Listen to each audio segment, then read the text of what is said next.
À Bukavu, la capitale de la province du Sud Kivu, tout se passe comme si de rien n'était, même si la région compte le plus grand nombre de cas d'infection par la Mpox en RDC, soit 5000 cas.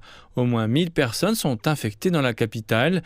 Les habitants demandent désormais davantage de mesures de contrôle pour endiguer la maladie et souhaitent que la population soit suffisamment informée.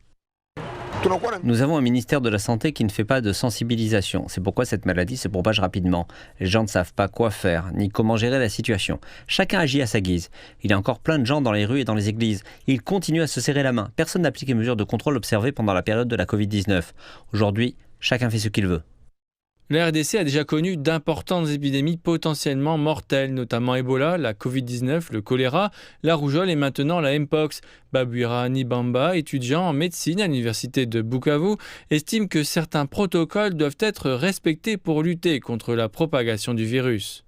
Nous devons donc respecter l'hygiène, le lavage des mains. Nous devons reprendre l'hygiène dans les églises et dans les bus. Nous devons vraiment respecter la distance sociale telle qu'elle existait auparavant. Les habitants admettent qu'ils savent peu de choses sur la manière de prévenir la maladie. Je pense que les autorités doivent nous protéger, nous, la population.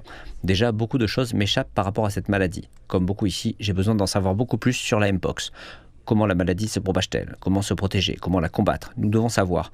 Nous avons besoin de personnes issues du milieu médical ou de la communication, des médias, pour sensibiliser la population afin qu'elle sache comment se comporter.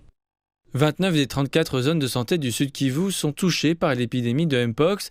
Les agences humanitaires comme Save the Children indiquent que la maladie se propage 2 fois plus vite chez les enfants par rapport à la population générale. Maintenant que la RDC a reçu son premier don de 100 000 vaccins contre la Mpox, il y a l'espoir que ces doses ainsi que les campagnes de sensibilisation permettront d'endiguer la propagation de la maladie.